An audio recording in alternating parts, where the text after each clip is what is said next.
Welcome, everybody. Whoa, that is a live mic. Hi, everybody. Welcome. My name is Paul Brambett. I'm the director of the Center for Studies in Religion and Society. For those of you I don't know yet, welcome everybody to this second last and I think once in a lifetime Thursday public lecture. I'm really glad to see people here in person and those of you who are with us on Zoom. Hello, Zoom people. Tonight we have a very special treat for you. Not just because we're meeting in person, which is a real relief for many of us, but because we're featuring two people in one evening. Estraven's Artist Talk was originally scheduled for November, but we needed to reschedule that. And instead of adding another week to our lecture series, we decided we would combine this event with the Artist Talk of Patrick Boyle, who's our other artist in residence this year. We've been very rich in the artist in residence currency. So the format is a bit unusual and it's a bit more like a party or a special event. We'll have Estraven's Artist Talk first, and then we'll have a brief intermission, during which we're very happy to offer some refreshment that'll appear in that room toward the end of Estraven's talk. Then following that period, we'll reconvene for Patrick's Artist Talk. And our hope is that this sort of two-act play will be both intellectually inspiring and community building. But before we begin this enhanced experience with our artists in residence, two acknowledgements are in order. First, of course, I want to acknowledge and respect the Lekwungen peoples on whose traditional territory the university stands, and the Songhees, the Esquimalt, and the Saanich peoples whose historical relationships with the land continue to this day. Second, I created the Artist in Residence program in, I think, 2009, which was a year after I arrived. And I had so appreciated the ways a very particular MFA student who had won a graduate student fellowship with us, I really appreciated the way she was a poet, Melanie Siebert, contributed to the conversations we have at the CSRS. I so appreciated what she contributed that I wanted to make sure we always had an artistic voice in the proverbial choir at the center.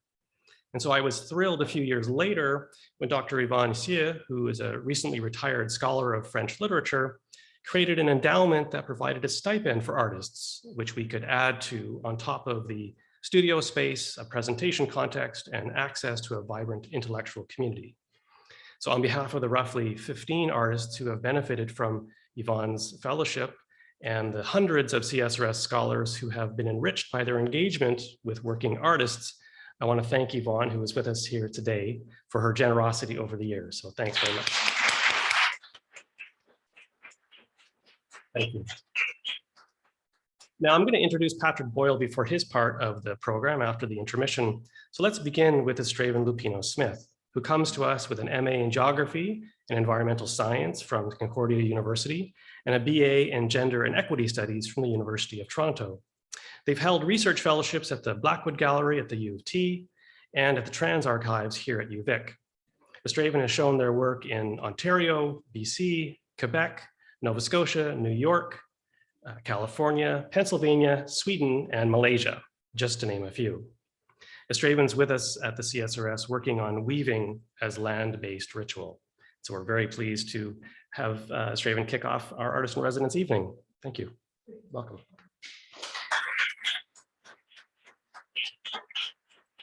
Thanks so much for that intro, Paul.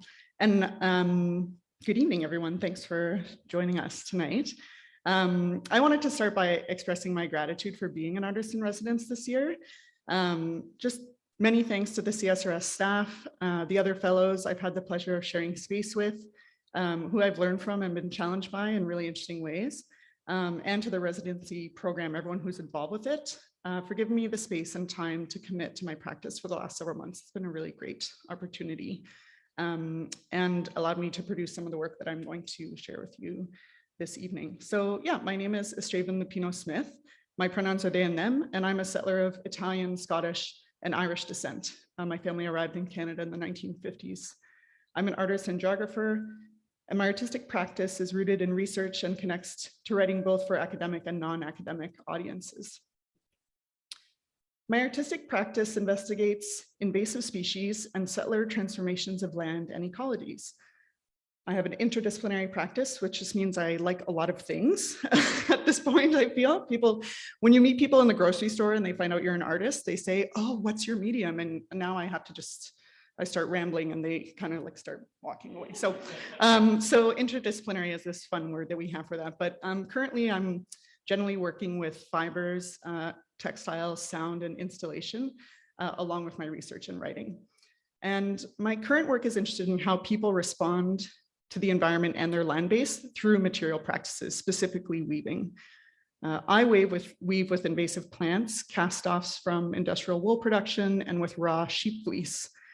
Using these materials, I consider the relationship between humans and the non-human world, landscapes, settler colonialism, and whiteness through this embodied practice. I'm going to speak more specifically about my practice and work that I've created during the residency in a bit, but I wanted to start with a prompt, or maybe kind of a provocation.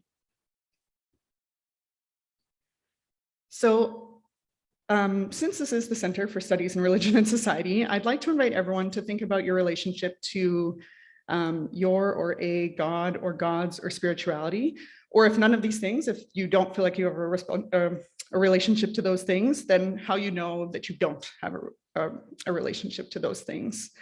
How you relate to these ideas, these icons, the presence in your life.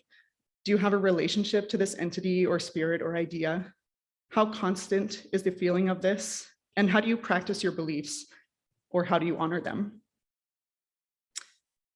And while you're thinking about that, I know it's kind of an intangible thing necessarily, but I think the thoughts and the feelings that we have about these relationships are very real for us, and that they're relationships that are cultivated with intention for many people.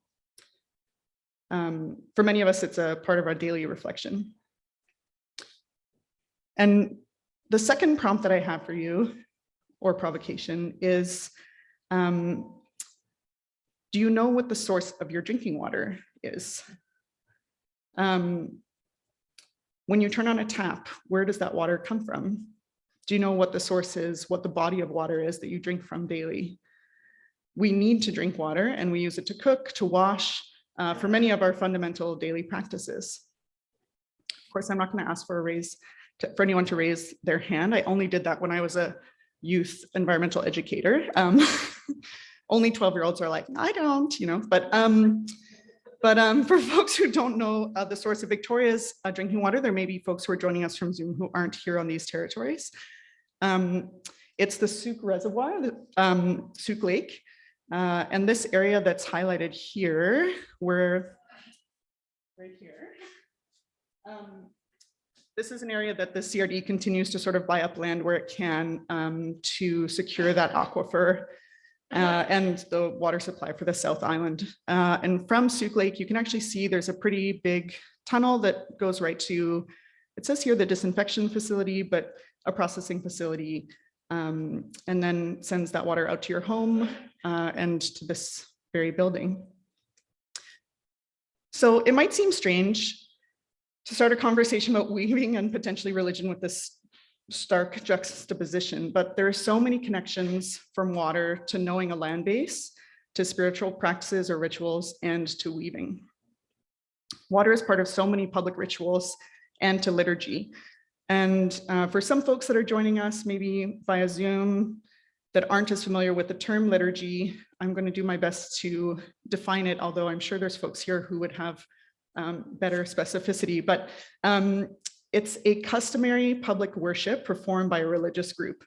And it's perhaps more applicable or used in relationship to Christian practices, but a liturgy represents a communal response to and participation in the sacred through activities reflecting praise, thanksgiving, remembrance, and it forms a basis for establishing a relationship with the divine, as well as other participants in the liturgy. So a liturgy is a kind of ritual, then, a specific kind, one where people publicly come together for connection to each other and to a divine. And ritual itself could be anything where there is a specific set sequence of activities, and these could be gestures, words, actions, or use of objects. And rituals often are prescribed by the traditions of a community or any kind of group. And I want to be clear that when we apply the idea of ritual just to like drinking coffee or something like that, these everyday activities, it might seem to take away from the more formal understandings we have of it, but I think sometimes the most powerful rituals are those that seem mundane, but are so much a part of who we are. They're how we orient ourselves to the world. And I really mean that by ritual, not just a habit. I think of a habit as something that suggests that we do it without thinking, whereas a ritual is something, no matter how small or seemingly insignificant in scope, we do with intention. So the reason I wanted to open with this idea about thinking about where our drinking water comes from was also a way to consider the ways that ritual, liturgy, and really many of our daily practices have become severed from land or land base. And that potentially this severing is part of what makes it difficult for people to have an environmental awareness, to connect with ideas and potential solutions around climate change, and to feel a sense of responsibility to, or to be in relationship, a relationship of reciprocity with the land. So for my research and my artistic practice, and to frame my time at the center, I've tried to think about the possibilities of understanding weaving as a ritual when done together with a group of people, a type of liturgy. And we're looking here at a small weaving I did when I first arrived at the center. And this is all wool yarn. Most of this, all the kind of like whirly bits are pieces of wool that came off of the ends of like industrial spinning of wool. And there's also some Shetland fleece in there. Shetland, like the kind of sheep, a sheep that is the type of sheep, the breed of sheep is a Shetland sheep. And there's also butterfly bush, which is actually kind of a controversial species, some zinnia petals and some morning glory. The other reason I wanted to start by thinking about water is, and where it comes from, is that water is so central to weaving in almost all of its stages, from where the materials are, to drying things out, then soaking them, to washing materials, to finishing a woven textile. In the traditions I come from, specifically those of my family and my ancestors in Scotland and Ireland, water is a major part of how weaving is made possible. The weaving traditions of Scotland and Ireland have been the focus of my research during my residency. And this is partly because much of the information available is in English as opposed to Italian. And there have been a few really thorough research projects about weaving traditions in Scotland in the last several years that have made it relatively easy and very rich to access a wide range of information on weaving in the Highlands, the Outer Hebrides, the Shetland Islands, and even parts of Ireland. So the connection between water and weaving is not just that weavers are always looking for ways to soak their materials, but that the sources of water might also be the habitat for weaving materials. This is a photo from Vancouver. It's in a public park. And what you can see here, I hope, is a few species of willow and dogwood growing all around the edge. So that bright yellow, green, and red. And I was in Vancouver for a residency in 2018, and I decided to gather some of these materials. And so the photo next to it is me holding these materials that I gathered there. And this is when I was just first learning about weaving and the use of natural materials that were available in the urban environment, and trying to learn more about an honorable harvest, or a way to intervene in the urban environment without just kind of reproducing at least the idea of extraction. So just because I knew the plants, or they were just in a park, or maybe even invasive, that it was still my right to be able to just pull them off the landscape without worrying about it. I wanted to know more about the processes and when to harvest things, and also what was appropriate for me to harvest. And thinking about that, I know that weavers would have been, and in some cases continue to be, the people in their communities with extensive knowledge about natural cycles and the seasons, in order to know when to gather fibers, how to intervene in their environments to increase yields, and to protect plants from over-harvesting, or to selectively work with animals to improve fiber growth and texture. So in all these ways, waters, weaving, and ritual are connected. Because of this, weaving traditions are a really fascinating way to trace the connection of different groups of people to their landscape, because their weaving practices are informed, shaped, and also constrained by what fibers were and are available to them.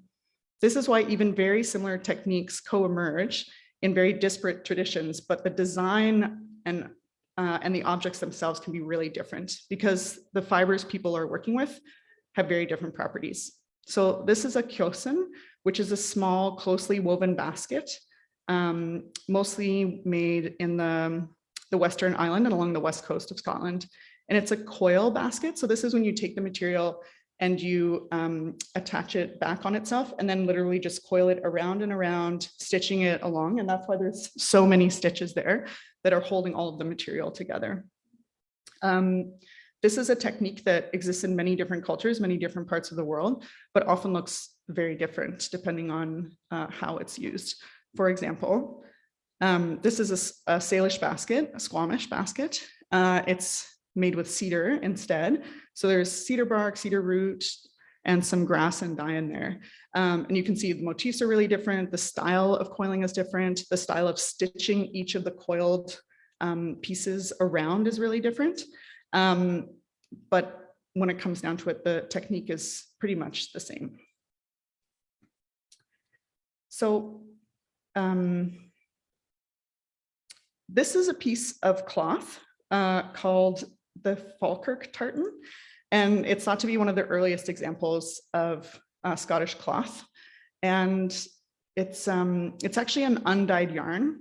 So it means that the color that you're seeing comes actually from the natural color of the sheep's fleece. So sheep come in different colors, and if you collect them and process them on their own, then you can end up with different colors. And that's mostly what folks were doing when this was created, about 1700 years ago. And it's considered a poor person's plaid, meaning it wasn't necessarily a ceremonial cloth or a garment worn by someone with status.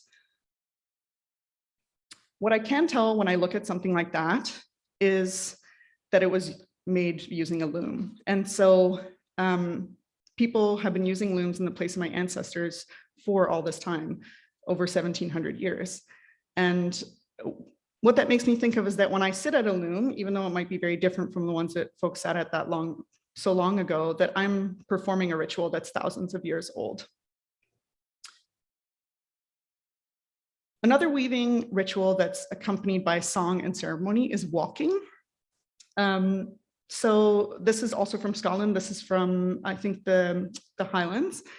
And when tweed and other woolen textiles were originally produced, the final step in the weaving process is called walking, where the cloth is shrunken and softened by hand.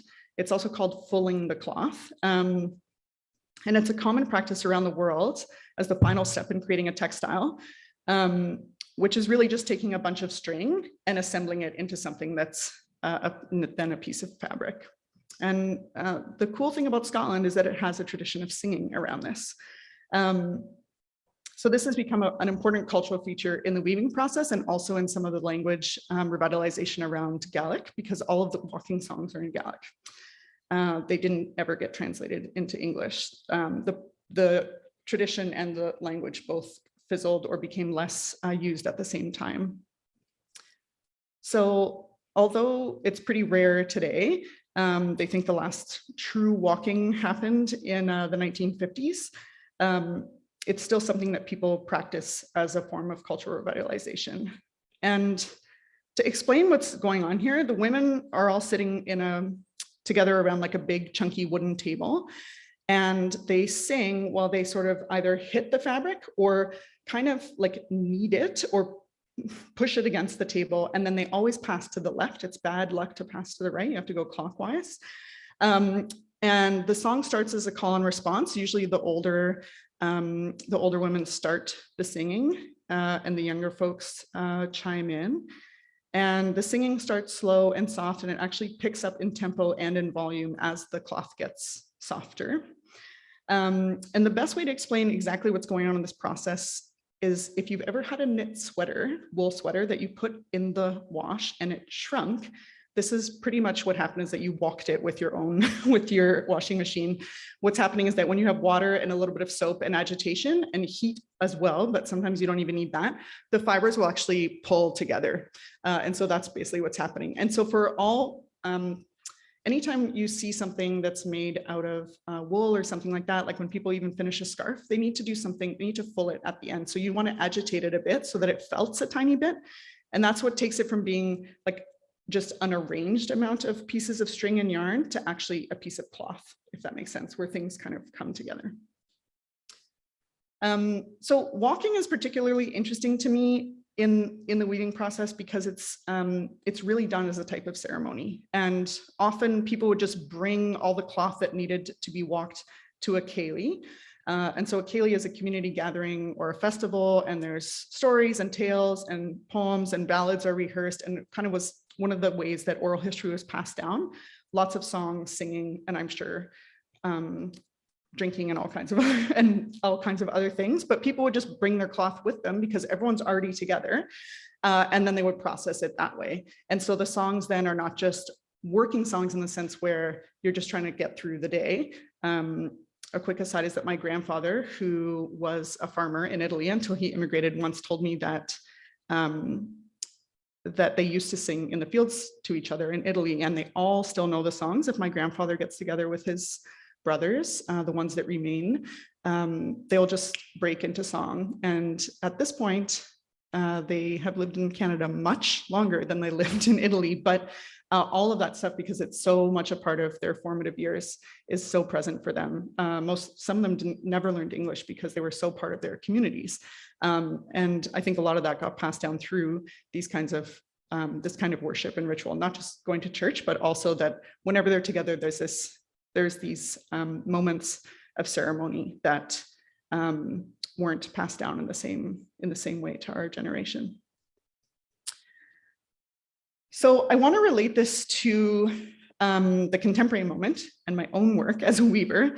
And recently I've been doing a lot of different workshops with folks, both at community centers and also through institutions. And this is a basket weaving workshop that I did last summer into last fall. And at one of the sessions, there was a lull where people were busy sort of weaving away once I had demonstrated what people needed to do. And so I went off to fill my water bottle. And when I returned, about 3/4 of the participants had started singing. And they were developing their own words. They were singing about weaving. They were doing a call and response to then move kind of into a round. And it was just really beautiful and really caught me off guard. And some of those folks even went on to have like a singing circle where they sing a lot of working songs, and I sent them some walking songs to try out. And also in this photo is, there's a small bucket of water that's in that white bucket, but often I started using actually like a kiddie pool, but a small pool. And so it was kind of added the sense of ceremony to the group, because we would all gather and sit around this big pool of water, soak our materials, talk about what we were going to do. And then we'd be, especially in the summer when it's dry and hot, the materials will dry out faster. So you need to soak them more often. So it becomes this sort of repetitive thing where you're not just weaving, but you're also soaking and you're putting your hands in the water and taking them out. And so it was this, yeah, it created this thing that I didn't realize at first that that's what I was part of creating by just, I was putting on a basketry workshop. People like learning how to weave. I like teaching to weave. I love facilitating workshops. But there was something that happened when a bunch of people got together weaving, and I realized that very much was what people have always done when they get together to weave, which is that people catch up, they want to sing songs, they're processing all kinds of things that they're going through in their life, if the space is a place to do that. And they also just have a sense of empowerment by making something with their hands, which is a really beautiful thing.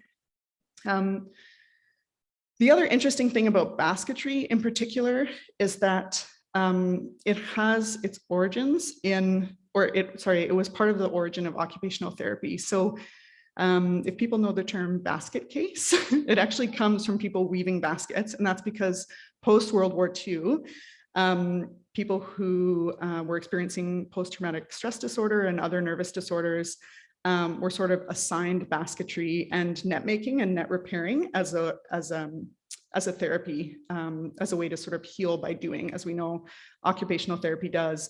And now there's more and more information coming out. There was a study that was just released a year or two ago about not just working with folks with trauma, but also traumatic brain injuries and strokes. And so there's something kind of, I was going to say magical, but obviously quite scientific about the way that basketry works with the brain as far as eye-hand coordination goes, and the fact that it activates both sides of the brain. And so that can be really helpful for folks who are dealing with issues when it comes to brain injury. So one of my mentors once told me that when we facilitate groups like this, I was explaining this story about the singing to her, and I was like, it was so amazing. Like, has that ever happened in one of your, one of your workshops over the years? And she was like, oh yeah, that's because making the basket isn't the art. And I was like, okay. It's like, okay. But she's like, the art is bringing people together. The art is creating that work. And that's what artists do. They're not just making a thing. They're creating these spaces for people to do things. They're having these creative ways of responding to things. We are part of that. We are creating, we are having more different kinds of ways to relate to things because we're not scientists, we're not engineers. And I just thought that was so interesting. And so she referred to any of the baskets that people make at workshops, or if people come to make whatever it is, she's like, that's just a souvenir. That's something to go home with that reminds them of what we did. But what we did in the workshop wasn't necessarily making a basket. We did something else. And so I just thought that was so great. And she kind of made some joke where she's like, that's also what you need to tell the Canada Council, because they don't really think basket making is art either.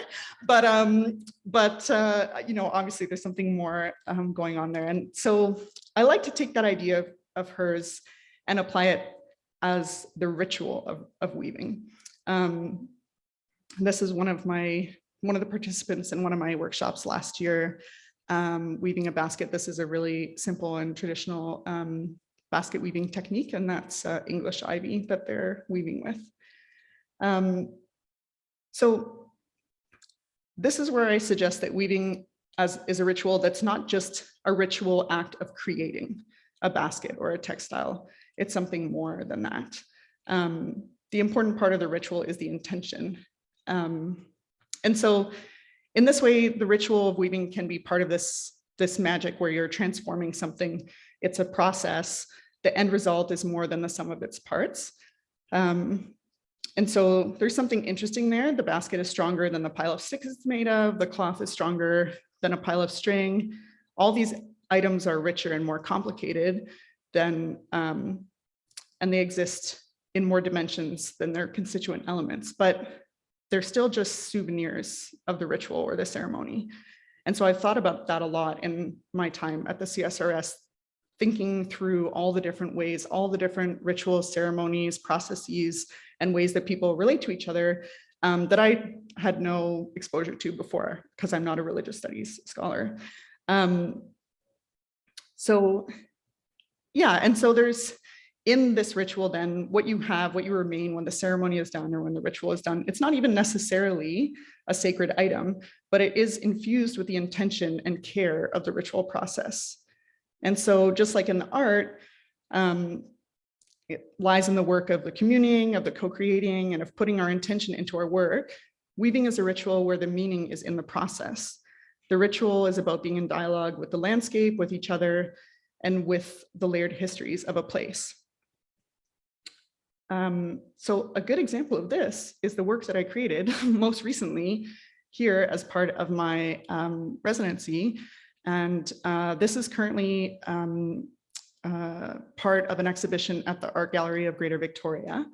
And you might have noticed, it's not just because of COVID that I was often attending the coffee chats via Zoom, even if I was just down the hall. It's because I wanted to be weaving while I was at all of the coffee chats. And I wanted I was working on this piece in the last couple months, I guess. And I wanted the textile that I was creating to be infused with our daily practice of gathering together to talk about different issues and to be infused with my connection to the people at the center. So the weaving is titled Landscape Liturgy after the title of my proposal to the center. And while it wasn't produced through a big ceremony, I wove a lot of this piece with many of you that are here today. And so the tapestry is a part of our ritual of meeting often to discuss, to challenge each other, to support each other, and to try to keep an open mind. This is a close-up of the same work. So in this work, there's also a tension in the landscape, because in practicing my traditional skills, I'm still practicing them on stolen Indigenous territory. And while I like to think that my weaving practice and learning the traditional skills of my own cultures can be part of transforming the homogeneity of whiteness and its destructive power, there's still this tension because I'm still here on this territory as an occupier. And so it's a reminder for me to remain committed to a transformation of relationships, the relationships to people, my relationship to this territory, to the non-human world, in order to be part of positive social change. And the tension is not just present in the style of the tapestry, which is maybe more frenetic than just a piece of cloth or weaving like a towel or something, but also in the use of Himalayan blackberry in with the cotton, silk, and wool. So Himalayan blackberry, in case folks don't know, is an aggressive invasive species. And once established, it can spread readily into all kinds of areas, displacing native herbaceous plants and shrubs. The plant is spread by seed, but it also will just like root. If one of the canes falls down onto the ground, it will root right there. And once it's established, it's very difficult to eradicate. And I had to buy myself like big rose pruner gloves, because I have to tell you that dealing in general with invasive species, when you're just in ditches on the side of the road collecting stuff for your art practice, even if you're not trying to get blackberry, it will get you. So yeah, I have to be very careful, including keeping my toddler out of the little, buckets of stuff that I have very carefully placed aside, but they shouldn't be in. So I incorporated blackberry into this particular weaving through trapping it in the warp. So when you're weaving, the stuff that goes up and down is called the warp, and the stuff that you weave through is called the weft. And the idea of trapping it in the warp is sort of a nod to binding spells, which attempt to stop someone or something from causing harm. The use of invasive plant species in this and other works I've created since September are a meditation on the varieties of elements and entities that exist in complex entanglements in these territories. It's also an important part of my process, where all of my weavings begin with me on the land, looking for and identifying plants, and most importantly, connecting as much as I can to restoration work. I've often taken plant material that would be destined for being burnt or getting disposed in some other way, because so often invasives are not actually even incorporated into the composting programs, because there's so much worry that they'll redevelop once they're put back, even after being composted. Alongside a commitment to decolonization practices and support for land back, it's my hope that reclaiming my own ancestral practices can be a way of dismantling whiteness, reconnecting to my lineage, and critically considering the possibilities for a relationship to land I occupy as a settler and an uninvited guest.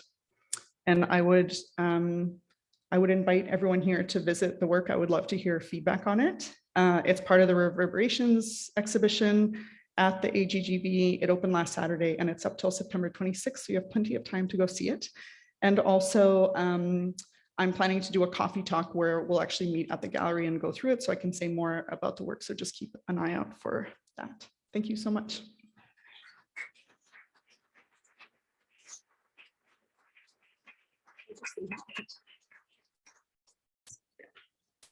All right. Thanks very much, Estraven.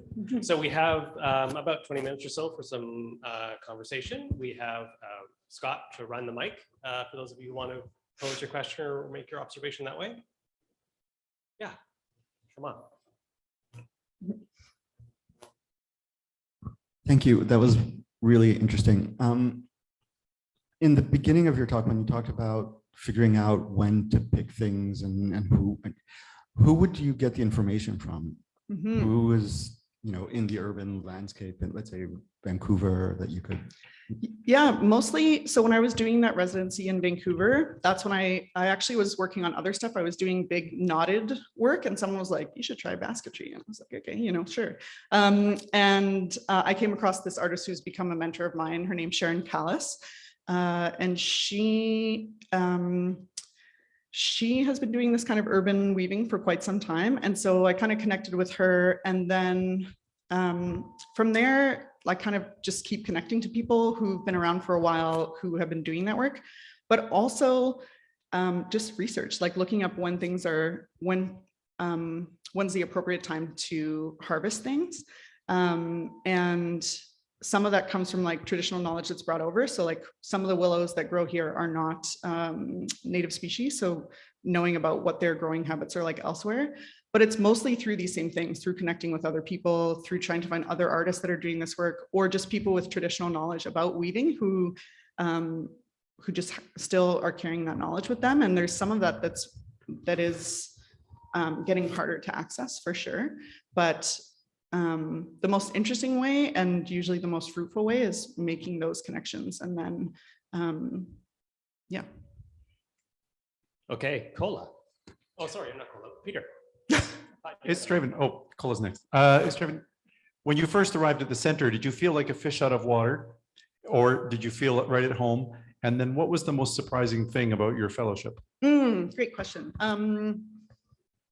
I think the first day I like outed myself as like a queer anarchist punk or something. And I was like, I came home and I was like, what did I do? Like I should have tried to connect. I wasn't trying, my partner was like, did you do it on purpose? Like what happened? I was like, no, that's how I related to people, was like, this was my community so much when I was younger. Or these are the people I organized with, or this is what I did. So yes and no, because I feel like everyone is presenting on the crew that they belong to and why that's important to them. And that's an easy thing to connect to. I will admit that there's some days that I have gone home and said, imagine if everyone was a geographer, like how cool the conversations we could, but mostly just because then I would have more kind of clause in it. I think it's actually better that you're not all geographers. And so I really have to constantly reframe, and also really have to think about how to articulate my own point, which I think is the real challenge and actually the real gift of it as well, because I've had to really think about how to talk about my work, not just among other people who are used to listening to the same thing. The most surprising, that's a good question. I don't know if I have a most surprising, but it was, I did have this moment with Graham, who was one of the faculty fellows last semester, where, so I mentioned I'm like Irish and Italian Catholic, and I did say to him at some point, I never thought I'd have a calm conversation with a Catholic ever again. And so that was maybe surprising, but also I think the way that it's actually been very easy to relate to people, and I hope people feel the same way, that it's been relatively easy and a very welcoming place. Yeah. Thank you. I have a question. Oh, yeah. Thank you so much. I related to so much of that, in that I'm not a great knitter, but I'm part of a knitting group, and we knit for people who are in need, really. So I've always been fascinated. I also did a lot of pottery, and you mentioned the therapy. I had a student, a young man once, who was very angry. Would emote very much, but didn't like doing a lot of stuff. But he discovered that I did pottery, and we set up wheels. And just for me, that whole, you talk about the land, the delving into the clay and so forth, I could see the switch in this young man, and he actually could do the pottery. So I'm not saying this was the answer for him forever. But just that period of time when he was learning to throw and, produce things and talk about where do you get the glazes from? How does this all happen?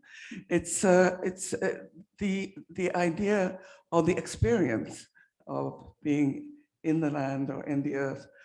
I think it's invaluable. So thank you for what you said about that. Yeah. I wonder if I can pick up on Veronica's question a little bit and ask you about, if you're doing a workshop, how you frame it, Mm. right? So, I mean, it's one thing to learn after the fact that, hey, actually, that's just a souvenir, the thing you took home. What you experienced for these last 3 hours or 3 days or however long it is, that's actually the valuable thing. And I wonder what would happen if you started with that. Mm. You said, welcome to the workshop. I don't really care what you're going to produce. It's probably not going to be very good, and you're not going to be proud of it. But this is going to be awesome.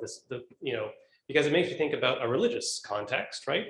About how you frame what's about to happen. Mm. It's Easter. Here are these expectations. Here's the thing we do, or it's Passover, or whatever it might be.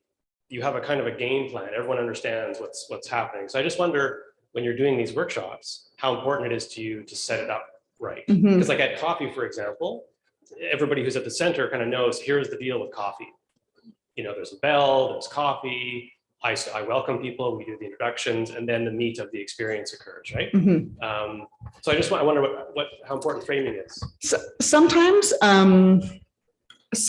I do frame it a little differently, only because people come in and they know what they signed up for, and they see the basket and they're still like, there's no way I'm going to make one of those. And I'm like, everyone who's ever left one of my workshops has left with a basket. It might not look exactly like this, but you will leave with a basket that you've completed. But most of the time, that's what I tell people, is that don't worry so much about making a basket. Worry more about being in your body. Worry more about just learning the technique. Worry more about how you feel while you're doing it. And honestly, when I first started doing the workshops, I didn't plan for that. I planned for like little check-ins, like, okay, halfway through, I'm like, how are your shoulders feeling? Don't get too tense, because I don't want people to just go in there and have a really unpleasant time. But it was only after I did a few that I really realized that that's more what I was doing every time, that people really they were coming to make a basket, but so many people, especially the ones I did at the community center, at the Oaklands Community Center, were like that, where people would just be like, oh, this is exactly what I needed to do. And, I don't think that they knew that when they signed up. They were like, yeah, learning how to make a basket would be cool. But I've actually, as I'm developing more programming, having one stream. So some of them that are advertised, I guess, more as just come and make a basket. And I want to do one a month that leans more on telling people we're going to make a thing, but it's less important what we're making. More what we're learning about is these traditional practices, or thinking about what the context is for really any of that. Because I think people actually are looking for that more intentionally than I realized too. But you have to be a bit careful about that. I mean, if Veronica says, hey, look, you're kind of socially awkward and you're angry, but I tell you what, let's do this and this will make you feel better, rather than, hey, try this, and then experience by the end of it that it does make him feel better and more relaxed. Yeah, Rena? Oh, sorry, who has the mic? Pardon me, Amy. That's okay. I really appreciated the presentation and the slides, and your contribution to a more holistic understanding of your own background and your presence here and your art form, which is also quite political, the way you've presented it. And I was noticing that you really carefully skid around gender issues. And I was wondering if I could invite you to share your insights on gender dimensions. Yeah, sure. So part of the reason I like weaving, or the more research that I do on weaving, is that I actually find that the gender conventions that we might think of now, like it's definitely women who knit and it's women who do this and the men do this thing and that's it, it's not always the case actually. And in kind of like sillier ways and more impactful ways, where because over time the idea of skill has switched a lot. So what requires more skill, which would have been assigned to men. And so it's actually interesting where a lot of the basket weaving traditionally tends to be done by men, and a lot of the weaving, knitting, and a lot of the grunt work actually it tends to be done by women in what I've looked up. And so it's important for me also. I am a non-binary person, and a queer person, and so it's really interesting to think about. And yeah, I didn't talk about it in this, but I guess in queering the idea of these ancestral practices. And so that's something else that I think that I've connected with people a lot on. And like, what does that really mean? Just in thinking more broadly about not just conventionally in this moment, how we think about who is a weaver or who isn't and why not, but also the idea that the history that we have about who those people were might not actually be what we think. So we think of people just knitting, but actually I originally, you know, for me, I originally learned how to knit from my Scottish grandfather because he learned how to knit during the war. My grandparents were too young to fight, I guess. They were children during the Second World War. And I think that there's actually the work that I was doing just before this was specifically about that. So all the knotting that I was doing. So traditional lace making is done by like just doing a series of knots, and you use really fine thread, and you use like a tiny, it's called a shuttle, but it's like a small, think of it like a needle of some kind. And it's this repeated amount of knots to create lace. So the lace you would have like on a shirt or on the cuffs of something or on the bottom of a dress or whatever. And so the work that I was doing right before I started doing this stuff was I was making lace, but with sailor's rope. So like 2-inch thick rope. And so they end up being these like giant pieces. And I called them, I think, sailor's lace at the time. And it was really thinking about what it means to reproduce this like feminine craft of tatting while using these giant masculine things that are used for sailors, which I mean, even now, most sailors are still men. And yeah, I guess I'm constantly in dialogue about this in my own work, and whether or not I'm kind of always interested actually when people see my work, if they read it as masculine or feminine. Like if they didn't see me, who would they think made the work? And I think that's another thing. That maybe was more of a ramble than actual answer, but I hope that there was something in there for you. It's very good. Rachel and then Mehruna. So we have a question from the Zoom crowd. So Regan Shroom is asking, weaving for both tapestry and baskets are also about community through giving warmth and collecting food. So they're wondering if you have thought about other aspects of building community through this practice. Yeah, definitely. I'm not a great knitter, or like I'm not that great at producing.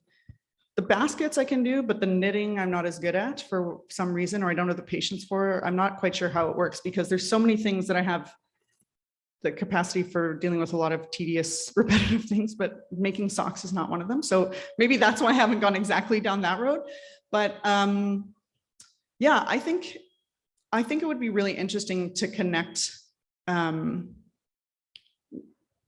I guess, through the actual making of the baskets. Like I'm personally more interested in that element of it. And I think that there is something really interesting about traditional harvest baskets in that way, because so many of the harvest baskets, I didn't show a photo here, but it's not considered the like rib basket, or sometimes called a hoop frame basket. They're not for people who were like basketry, like fine craft people in their communities. Like a tatty skull, as they're called. So like a little basket to collect all your potatoes in Ireland, was originally a basket where everyone knew how to do it on the farm, because baskets break and you need new ones. And so it's like, oh yeah, we need to make a new basket. And so I think that would be kind of interesting, and to use that as part of like harvesting. But I haven't ever honestly been part of something where we're making something specifically for utility, I guess, which maybe I need to think more about. Hi. Hi. Estraven, I really loved your presentation. Thank you. I wasn't texting people. I'm keeping track of my own notes, so I remember things. There's some beautiful phrases you used, and I really loved the idea of art brings folks together, and I do believe that. And I also loved your take on weaving is where ritual is where the ritual is in the process, not necessarily the product. And yeah, I could see that. And the slide before this, where you showed the tapestry of what you gathered from what you wove during your time in the coffee chats, the conversations. I could see the voices. Like, to me, it there's voices in this.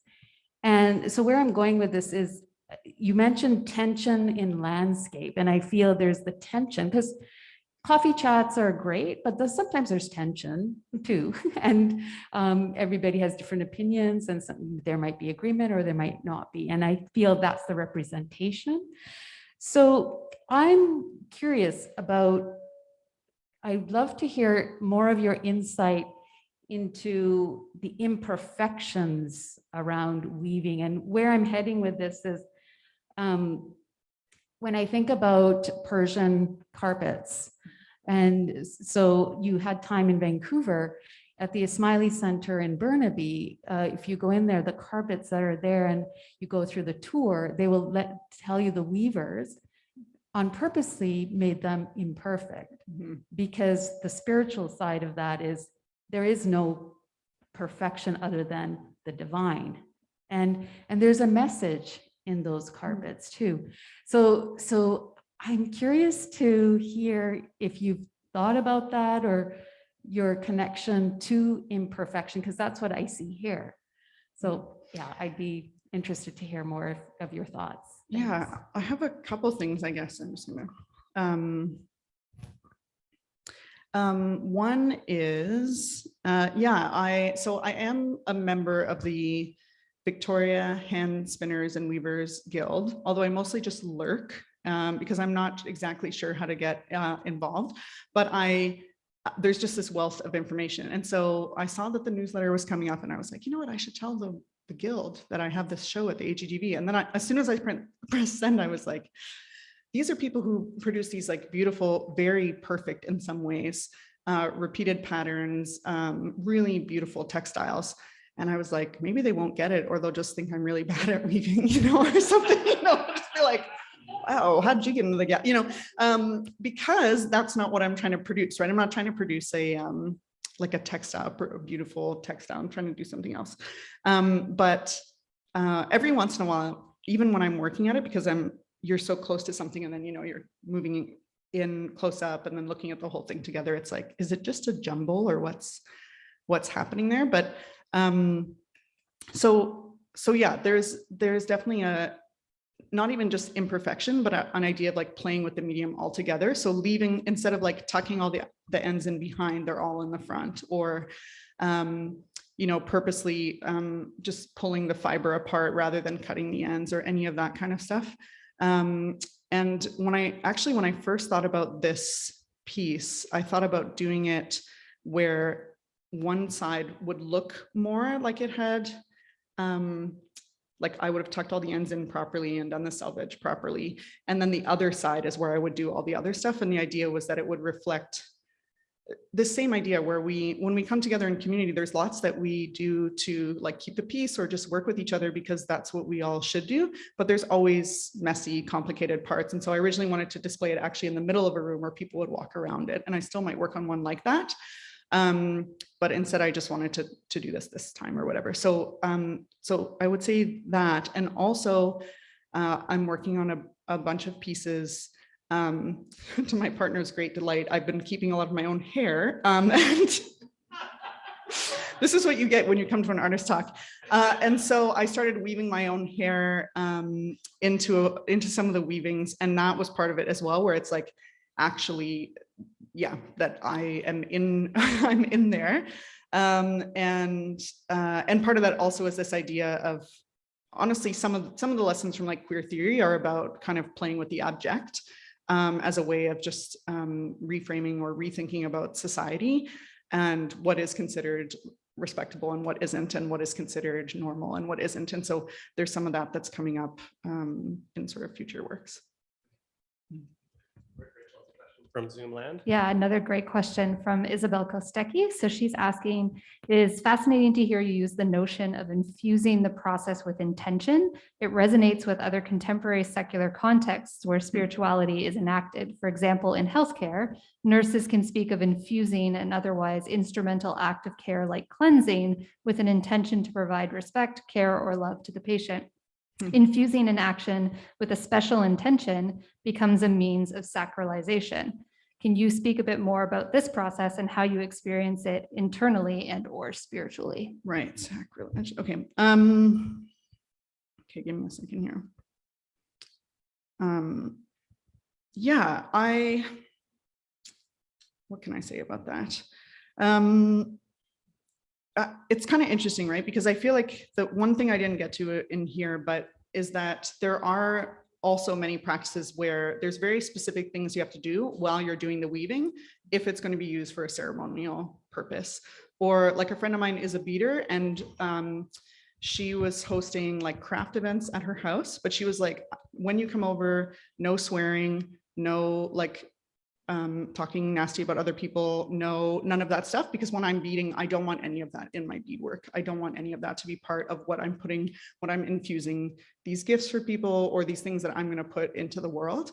And so I think about that sometimes, and also because you're with a tapestry, it's interesting, like I said, because it's not used for utility.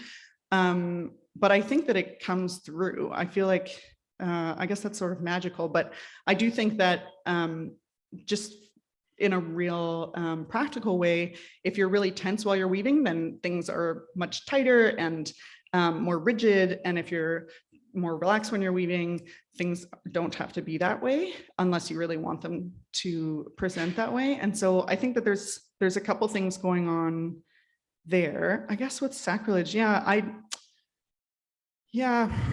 don't have really a lot, I guess, to say about that, because it's been so long since I guess the sacrilege for me more is thinking about if I'm doing things appropriately as far as how, what materials I'm using, or if it's appropriate for me to harvest things. I think that's more where it comes in. So, and thinking about also the weaving traditions that I'm drawing from, and really thinking if it's appropriate for me to use certain techniques or certain materials or that kind of thing. Otherwise, I'm not.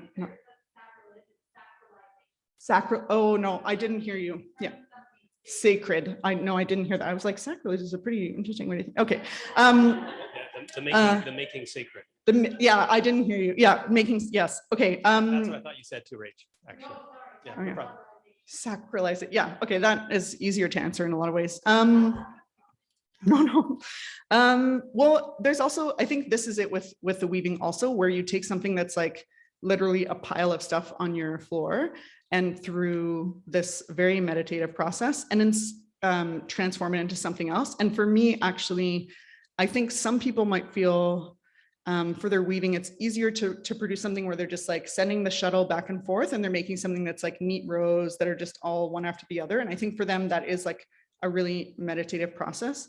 But for me, and maybe this demonstrates what it looks like inside my brain, but this is actually far more therapeutic to just like have these things that are more randomly put together. And for me also, I think the fact that I have like a sense of what I want to do when I do a weaving, but a lot of it is relatively improvisational. And I think for me, that's also a really important part of the ritual, or of infusing it, where it's actually, I'm not just like making a drawing or a sketch and then I'm trying to copy that thing exactly, but in a bigger way. It's like I'm actually in the process the whole until I decide that it's done. I'm making those decisions as it goes. Yeah. So before we take a break and have something to eat together, if you were to give this talk, this artist talk, in an art context, in other words, in an art school where there weren't kind of religious studies scholar type people in the room, how would you situate what you do against the broader conversations that occur in art faculties, right? So questions around art theory, modern, postmodern, art versus craft. There's all sort of key dilemmas or discourses within that kind of arena. How would you situate your work against that backdrop? I'm kind of curious. Yeah, I definitely, as somebody who didn't go to art school, definitely, used Professor Google for a few of my finding out about different traditions in the contemporary moment in weaving. So not just traditional stuff, but looking at different, specifically tapestry artists. And there's definitely, I think, if people were more versed in that, they would see some of those influences. And so I might speak a bit more about those. Like there's one Catalan weaver who has now passed, but he I'm a big fan of his work. And also he was working sort of at the time of the Civil War, so the Spanish Civil War. So, and have a good amount of interest in autonomous organizing and the histories around that. So that's part of kind of where this is. So I think about that a little bit, like what traditions I'm pulling from, not only like these sort of ancestral skills, but also thinking about the contemporary artists, contemporary work with tapestry, as it's sort of like gone through these different, I guess, eras of being used both as an art form and also as a political art form, because textiles also do have quite an interesting history of being used in these political ways to send messages, or in these, and also in these sort of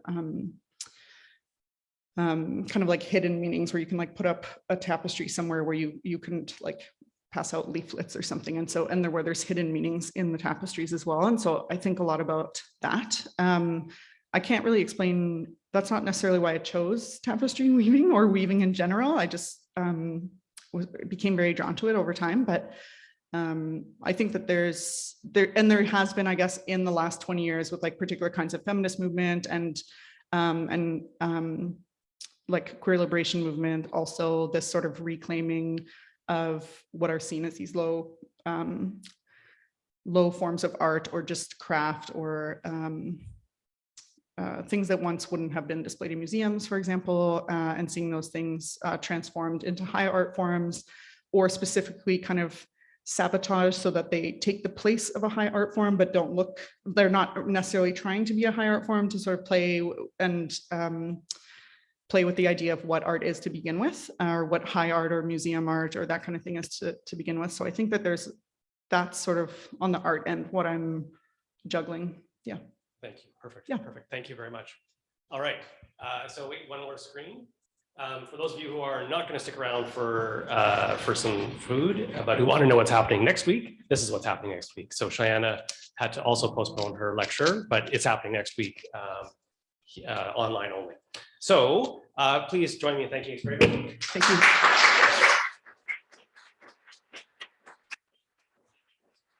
And now, thanks to Rachel and Noriko and others, we have some food for you in the adjoining room, and then come back in about 20 minutes for Patrick. Okay, thanks everybody.